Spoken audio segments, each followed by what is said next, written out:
Imagine a man who commands an empire of thousands, a shadow king who could end a dynasty with a single phone call, now forced to scrub the floors of the very people he despises. This isn't just a story of revenge. It's a high-stakes undercover mission where one slip of the mask could mean a death sentence. In today's video, we are breaking down the incredible journey of Kyren Taejin, the Korean mafia boss who traded his tailored suits for a janitor's jumpsuit to find his mother's killer. But everything changes when he meets Kalista, a sharp-eyed maid who sees the predator hiding behind the mop. Stay tuned until the very end, because the final twist in their alliance will completely change how you think about power and redemption. If you love gritty, cinematic thrillers with a deep emotional heart, you are in the right place. Don't forget to hit that like button, subscribe to the channel, and turn on notifications so you never miss a breakdown of the underworld's most intense stories. Kyren Taejin had spent a lifetime navigating the labyrinthine politics of the Seoul underworld, but nothing had prepared him for the suffocating silence of Orchid Heights. As he pushed his heavy cleaning cart through the vaulted corridors of the main estate, the squeak of rubber against marble echoed like a confession. In his former life, that sound would have been the polished loafers of his lieutenants. Here, it was the soundtrack of his invisibility. He was no longer the dragon of the East. He was staff number 42, a man meant to be seen but never noticed. The estate was a fortress of glass and ego, every corner polished to a mirror finish that reflected a face Kyren barely recognized. He kept his black cap pulled low, his gaze fixed on the floor, mapping out the security sensors tucked into the ornate crown molding. To any observer, he was a diligent worker focused on the grime. In reality, he was cataloging response times, guard rotations, and the precise weight of the key ring hanging from his belt, a weight that felt lighter than the Beretta he usually carried, yet infinitely more dangerous. His first objective was the East Wing, the private sanctuary of the elite where the air smelled of expensive jasmine and old money. Every time a resident passed him, they didn't look at his face. They looked through him, their conversations continuing without a hitch as if he were merely a piece of moving furniture. It was the perfect cover. He listened to the casual talk of offshore accounts and political bribes, his mind filtering through the noise for a single name, a single lead that would point to the man with the scarred hand, the man who had torn his world apart 2 decades ago. The physical toll was a different kind of penance. His back ached from the repetitive motion of the mop, and the chemical scent of bleach burned his nostrils, a sharp contrast to the smoke and expensive leather of his boardroom. But Kyren welcomed the pain. It was grounded. It was honest. It was a reminder that to catch a monster who hid in the light, he had to become the shadow that cleaned up after them. As he reached the end of the long gallery, he felt a presence before he saw her. Unlike the others who moved with a hurried, self-important stride, this woman walked with a quiet, grounded confidence. He didn't look up, maintaining his charade of the invisible man. But as she drew closer, the scent of lavender and shea butter cut through the harsh bleach. He felt her eyes on him, not the fleeting, dismissive glance of a socialite, but a steady, weighted gaze. For the first time in 12 hours, Kyren felt truly seen, and for a man with 1,000 secrets, that was the most dangerous feeling in the world. He kept his head down, scrubbing a spot that was already clean, waiting for her to pass. But the footsteps stopped right in front of his cart. The heavy silence of the gallery was broken not by a command, but by the soft click of a spray bottle being set down on a nearby console. Kyren didn't lift his head, his black cap casting a sharp shadow over his eyes, but his muscles tightened instinctively. He was a man who had survived through extreme paranoia and security, and the sudden proximity of another person made his skin prickle with the familiar electricity of a threat. "You're scrubbing that marble like you're trying to find something buried underneath it," she said. Her voice was warm, grounded, and possessed a rhythmic cadence that demanded attention without raising its volume. Kyren finally looked up, his gaze intense and calculating beneath the disguise. Standing before him was Kalista Omari. She was poised, her warm brown skin glowing against the stark white of her maid's collar, and her eyes radiated a quiet strength that made Kyren feel suddenly, uncomfortably exposed. She didn't look through him like the vultures in the ballroom. She looked at him with a piercing intelligence, as if she could see the predator coiled beneath the grime of his navy jumpsuit. "Just doing the job," Kyren replied. His voice a low, gravelly rasp he hadn't used in hours. He went back to the floor, but the rhythm was gone. "The job usually involves moving toward the exit when the shift ends," Kalista noted, stepping closer. She leaned against a gilded pillar, her bright yellow cleaning gloves tucked under her arms. "You've been in this wing for 3 hours. The other janitors? They're in and out in 20 minutes. They don't check the weight-bearing capacity of the service elevators or memorize the rotation of the night guards." Kyren froze. His flaw had always been his reliance on fear and power, assuming the powerless were too insignificant to notice the details of his movements. He had forgotten how to listen to those he deemed beneath his station. "You notice a lot for a maid," he said, standing slowly to his full, broad-shouldered height. The air between them shifted, the tension turning cinematic and gritty. "I notice everything," she countered, her expression soft but perceptive.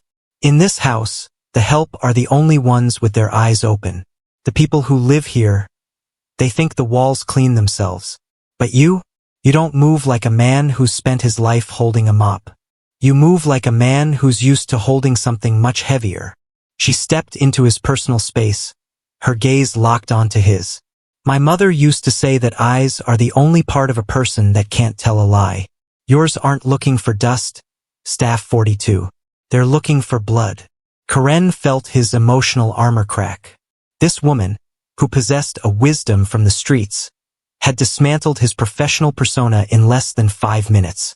He saw the golden spark of truth in her eyes, a reflection of a life that had also known struggle and survival. For a fleeting second, the coldness of his mission was replaced by a spark of curiosity. "And what if I am?" he asked, his jaw tight. Kalista reached out, her gloved hand briefly brushing the sleeve of his jumpsuit. "Then you'd better be careful. In this house, the monsters don't hide in the dark. They own the lights." She picked up her spray bottle and began to walk away, leaving Kyren standing in the center of the hall, his heart hammering against his ribs in a way that no underworld war ever had. He realized then that everything had changed. He wasn't just a ghost in the machine anymore. He had been seen. The scent of lavender and shea butter lingered in the air long after Kalista disappeared around the corner, leaving Kyren alone with the hollow hum of the estate's ventilation system. He returned to his work, but his movements were no longer purely mechanical. His mind was racing, recalibrating his strategy around the woman who had just dismantled his invisibility. He realized that his reliance on fear and power had blinded him to the most valuable resource in Orchid Heights, the people the elites deemed powerless. An hour later, Kyren found himself in the narrow, dimly lit service corridor behind the Grand Library. He was emptying a trash bin when he heard the soft rhythmic friction of a cloth against wood. Kalista was there, polishing a mahogany side table with a focus that mirrored his own. She didn't look up as he approached, but she spoke just as he leaned his mop against the wall. "The chairman is hosting a private dinner tonight in the solarium," she whispered, her voice barely audible over the hum of the building. "He's celebrating a new acquisition, but the staff says the mood is different, darker." Kyren felt the familiar freight train of a tactical realization. He moved closer, pretending to inspect a smudge on the wallpaper. "What kind of acquisition?" "They're calling it the Legacy Project," Kalista said, finally meeting his eyes. "But the drivers say they aren't moving art or furniture. They're moving crates from the old industrial district, the same neighborhood that was cleansed 20 years ago." Kyren's jaw tightened. The mention of the timeline sent a jolt of ice through his veins. That was the year his world had burned, the year his mother had been taken from him. "There's more," Kalista continued, her expression turning somber. "I overheard the chairman's personal secretary talking about a consultant they brought in to handle the security of the shipment. A man with a deep scar running from his palm up to his wrist. They say he's a ghost who only works in the shadows." The detail hit Kyren like a physical blow. The scarred hand. It was the same description he had chased through the underworld for 2 decades. A detail that matched the man who had pulled the trigger. The ghost wasn't just a memory. He was here, breathing the same air, protected by the same walls. He's in the study right now, she added, her gaze searching Kyren's face for a reaction. But if you go there in that jumpsuit, you won't make it past the foyer. The guards are on high alert. Kyren looked at his gloved hands, the black fabric dusted with the grime of a building owned by the man who had destroyed his life. The why of his mission had transitioned from a simple search for a name to an urgent tactical mystery. He wasn't just looking for a killer anymore.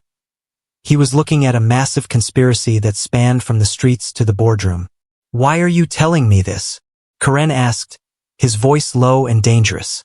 Kalista set down her polishing cloth and stepped toward him, her poise radiating an intelligence that challenged his cold nature. Because I've seen what happens to people who get in the chairman's way. And because I think you're the only person in this house who isn't afraid of what's hiding in his study. She turned to leave, but stopped at the edge of the shadow. Don't use the main stairs. The service elevator in the pantry has a blind spot in the camera's sweep. You have 10 minutes before the shift change. Kyren watched her go, his heart hammering with a lethal intent. The hunt had truly begun. Kyren's transition from a methodical hunter to a protector began in the cold, flickering light of the estate's rear loading dock. He was repositioning a stack of industrial crates when he heard the harsh, jagged tone of a voice that didn't belong to the polished residents of Orchid Heights. It was the sound of the gutter, lewd, aggressive, and thick with the scent of cheap tobacco. Peering through the gap in the steel shelving, Kyren saw a man in a leather jacket, a low-level enforcer for Chairman Park's security team, cornering Kalista against a brick wall. The thug's hand was heavy on her shoulder, his face inches from hers as he sneered about a debt her brother supposedly owed to the chairman's subsidiary. Kalista's expression remained steady, but Kyren saw the subtle tremor in her yellow-gloved hands, the first sign of fear he had seen in the woman who had dismantled his own emotional armor. In that moment, Kyren's cold focus shifted. His reliance on fear and power, once a flaw used only for survival, became a surgical tool. He didn't intervene directly. To reveal his face now would compromise the 20-year hunt for his mother's killer. Instead, he stepped back into the deeper shadows of the pantry and pulled a burner phone from a hidden compartment in his tool belt. With a few rapid, silent commands to his syndicate, Kyren set a freight train of events into motion. He didn't need to be the one to strike. He was the ghost who orchestrated the cleaning house. Within minutes, a black sedan with tinted windows pulled into the alleyway just outside the dock. Two men in sharp, dark suits, men who moved with the methodical and patient precision Kyren had trained into them, stepped out. They didn't speak. They simply gripped the thug by the collar and vanished him into the night, as if he had never existed. Kyren watched from the darkness as Kalista took a shaky breath, straightening her apron and adjusting her lace headband. She looked around, sensing the sudden, unnatural silence where a threat had just been. She didn't see the sedan, and she didn't see the men, but her eyes drifted toward the shadows where Kyren stood hidden. She knew. He remained a ghost from the past, refusing to step into the light just yet. He had defied the logic of his own men to keep her safe, marking a definitive shift in his cold nature toward a possible path of redemption. He had spent his life taking lives to honor a memory, but as he watched Kalista regain her composure, he realized that true power wasn't in the blood on his hands.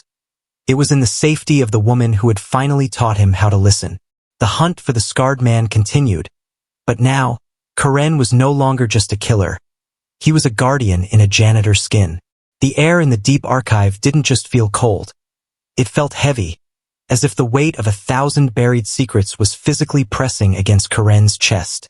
The scent of ozone and decaying paper clung to his throat, a sharp reminder that this was a place where truths were sent to wither away.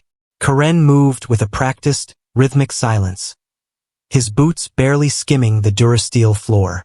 He had spent weeks mapping the patrol rotations and the blind spots of the optic sensors, but his heart still hammered against his ribs like a trapped bird. He wasn't supposed to be here. No one was. This sector of the Ministry of Records was officially decommissioned, a euphemism for the vault where the regime's most inconvenient bloodstains were stored. He reached Terminal 4C, a hulking, outdated machine that groaned as he slotted his stolen bypass key into the drive. The screen flickered to life, bathing his pale face in a sickly green glow.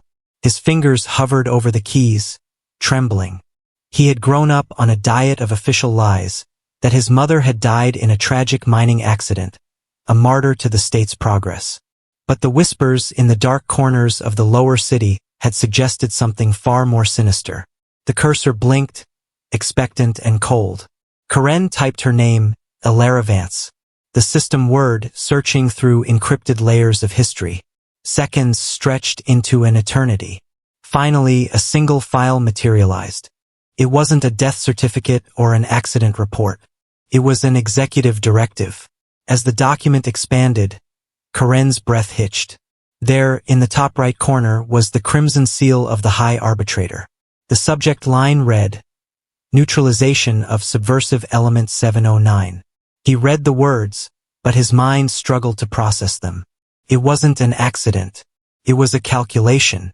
The report detailed his mother's unauthorized distribution of restricted literature and her potential to incite systemic instability. There were no appeals, no trials. Just a signature at the bottom of the page, scrawled in black ink that looked like a jagged scar. Execution by proxy to be staged as industrial failure. Minimize collateral, maximize psychological deterrent. A ghost of a memory surfaced, the smell of lavender on her scarf, the way she used to hum while she brushed his hair. That warmth was suddenly extinguished by the clinical, frozen reality of the text before him. She hadn't been a victim of fate. She had been an entry on a ledger, a variable to be removed. The silence of the archive was suddenly deafening, broken only by the frantic thrum of his own pulse. He stared at the date on the warrant. It had been signed 3 days before her accident. They had sat at dinner together, sharing a meager loaf of bread, while her death was already a matter of public record in this very room. Kyren's hand curled into a fist, his knuckles turning white. The grief he had carried for a decade was shifting, hardening into something sharper and much more dangerous.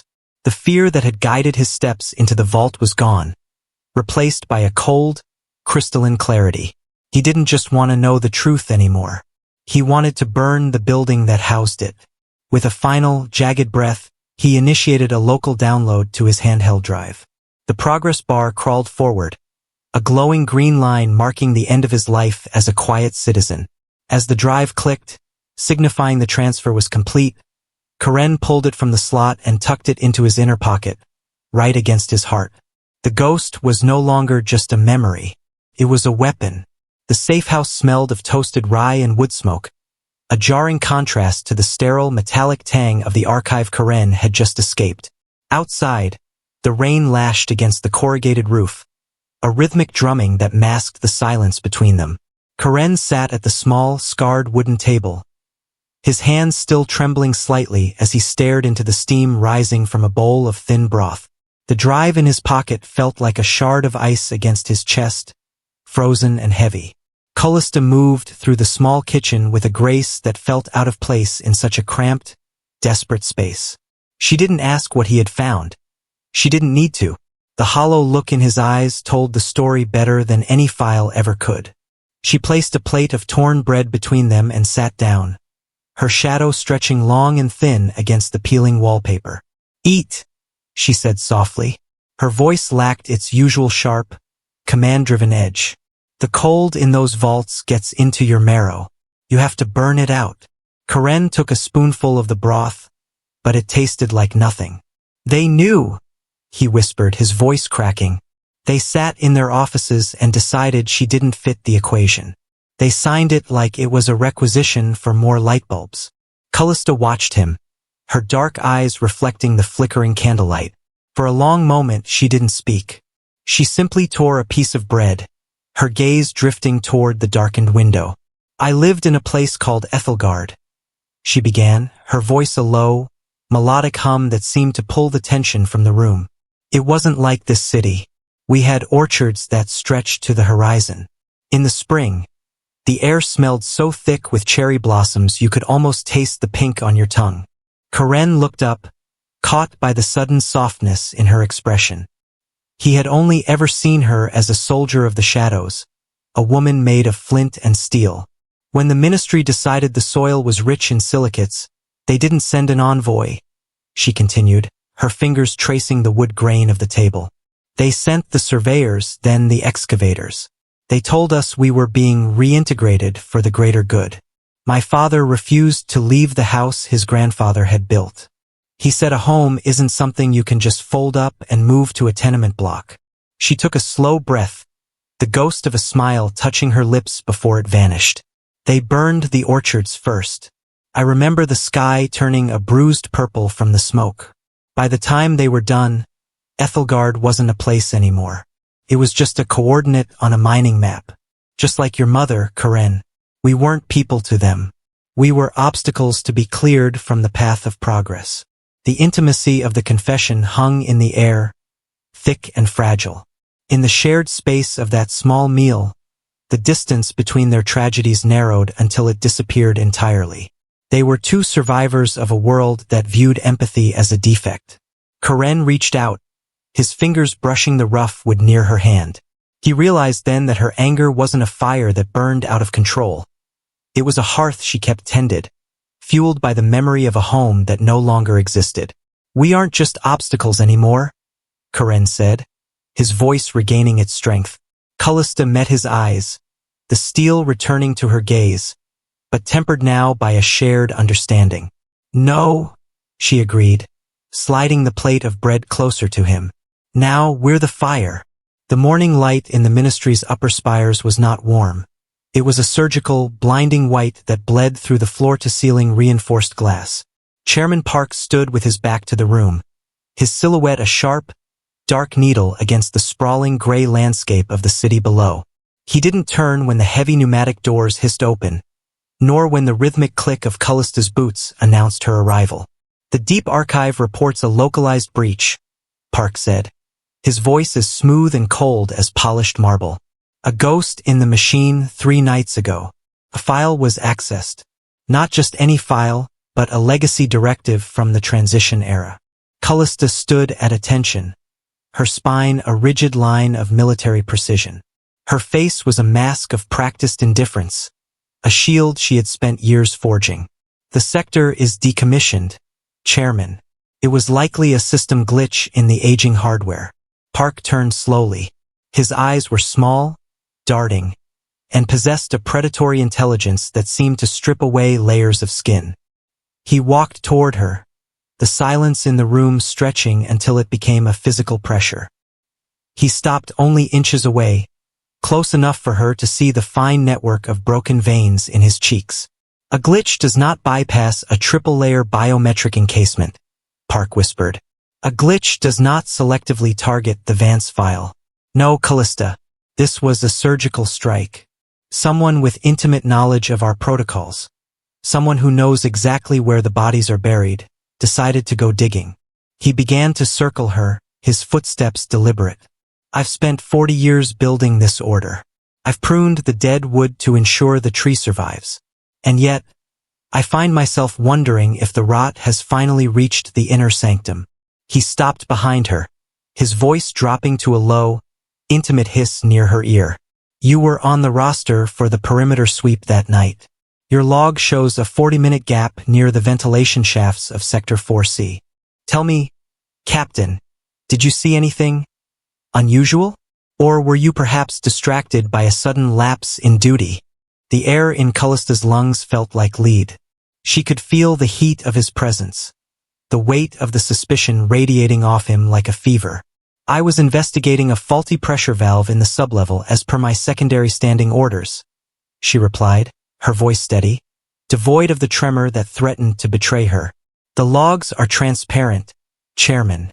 Park stepped back into her field of vision, his expression unreadable. He reached out, his hand hovering near her throat before he reached past her to adjust the collar of her uniform. The gesture was patronizing, a subtle reminder of his absolute ownership over her life. Transparency is a beautiful thing, Park said, his eyes narrowing until they were mere slits of dark glass. But even the clearest water can hide a predator beneath the surface. I've doubled the internal security detail. Every comms link, every credit transfer, every breath taken in this building will be scrutinized. He leaned in closer, his shadow swallowing her. If there is a mole in my house, Kalista, I won't just remove them. I will erase them, along with everyone they've ever spoken to. Am I clear? Perfectly, Chairman, she said, her heart a drum of war muffled by a suit of armor. As she was dismissed and the doors sealed behind her, Kalista didn't run. She walked with a measured, calm pace, even as the walls seemed to close in.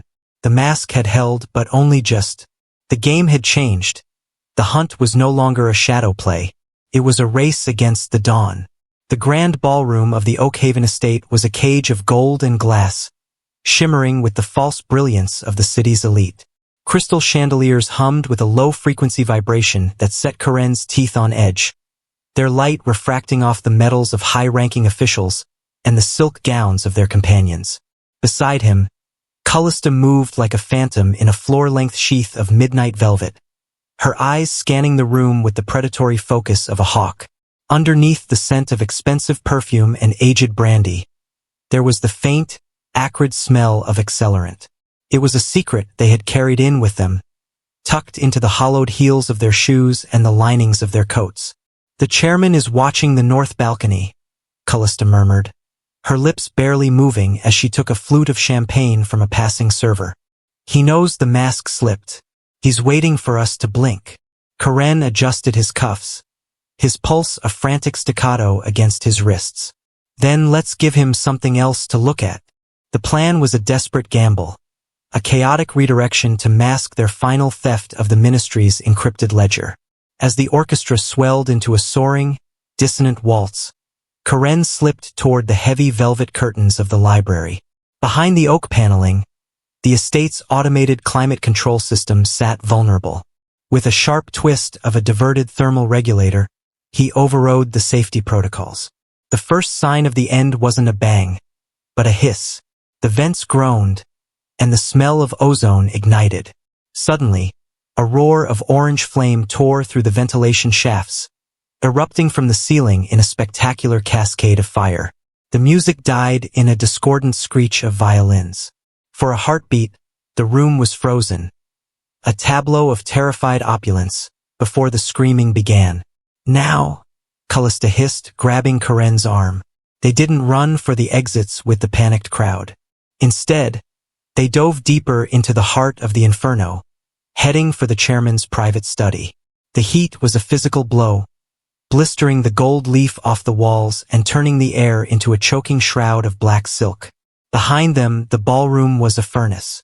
The heavy drapes caught, climbing the walls in jagged tongues of flame that licked at the ornate molding. Inside the study, the roar of the fire was muffled, but the floorboards groaned under the stress. Kyren lunged for the terminal, his fingers dancing over keys that were already hot to the touch. 30 seconds, he gasped, the smoke stinging his lungs. 20, Kalista countered, her sidearm drawn as she watched the door. Through the smoke, the silhouette of the chairman appeared in the hallway, a specter of ruined authority framed by the encroaching red glow. He wasn't fleeing. He was watching his world burn with a terrifying, hollow smile. The drive chirped, "Success. Go!" Kalista shouted over the crash of a falling timber. They shattered the reinforced window with a heavy bronze bust, the cool night air rushing in to feed the fire with a hungry howl. As they tumbled onto the manicured lawn below, the estate behind them groaned and folded. The pillars of Oakhaven, symbols of a century of oppression, buckled into the heat. Kyren looked back, the orange light dancing in his dark eyes. The file was safe, but the cost was written in the embers drifting toward the stars. The archive had been a ghost, but this was a funeral pyre. The dawn that rose over the smoldering remains of Oakhaven was not the gold of the high spires, but a bruised, industrial violet that struggled to pierce the hanging shroud of soot. Kyren stood on the edge of the riverbank, his lungs burning with the ghost of the fire he had sparked. He reached up, wiping a streak of ash from his cheek, but only succeeded in smearing the grime deeper into his skin. He looked down at his hands. They were stained, shaking and raw, but they no longer felt like the hands of the man who had scrubbed the ministry's floors. For years, he had lived as a shadow among shadows, a janitor whose very existence was predicated on his invisibility. He had bowed his head to the boots of men like Chairman Park, perfecting the art of being a non-entity, a piece of the architecture that cleaned up the messes of the powerful. Beside him, Kalista was silhouetted against the dying orange glow of the estate. She looked at him, not as a superior officer assessing a tool, and not as a mentor guiding a novice. She looked at him as an equal. "The sirens are coming from the East District," she said, her voice raspy from the smoke. "They'll be locking down the transit hubs within the hour. We need to move." Kyren didn't move. He felt a strange, terrifying lightness in his chest. The weight of the file in his pocket was still there, but the weight of the lie he had lived for 10 years had evaporated in the heat of the gala. He realized then that he wasn't a janitor anymore, and he wasn't just a vengeful son. He wasn't even the revolutionary Kalista had tried to forge in the cold rooms of the safe house. He was simply Kyren, a man who had seen the jagged edges of the world and decided he would no longer be cut by them. "I'm not going back to the tunnels, Kalista," he said, his voice quiet but carrying a resonant iron she hadn't heard before. She paused, her hand hovering over the hilt of her blade. "The tunnels are the only place we're safe. The ministry will have your face on every screen by noon." "Let them," Kyren replied, turning to face the city. The towering monoliths of the ministry loomed in the distance, cold and indifferent, but they no longer felt insurmountable. "They spent years trying to make me nothing. They wanted me to be the dirt under their fingernails. But dirt is what you plant things in." He pulled the drive from his pocket and held it up. It caught the first real ray of sunlight, a glint of silver amidst the gray. In that moment, the hierarchy of his life collapsed. He was no longer defined by the job he performed or the tragedy he had inherited. He was the master of his own momentum. Kalista watched him for a long beat, the tension in her shoulders slowly dissipating. A slow, weary smile touched her lips. "Then where are we going, Kyren Vance?" He tucked the drive away, his movements deliberate and sure. He didn't look back at the ruin of Oakhaven. He looked forward, toward the districts where the lights were still flickering on, where thousands of others were waking up to the same gray sky, unaware that the foundation of their world had just cracked. "To the broadcast station," he said. "It's time we stopped hiding in the smoke and started being the light." He stepped away from the river, his stride long and purposeful. The grime remained on his skin, but beneath it, the man had finally arrived.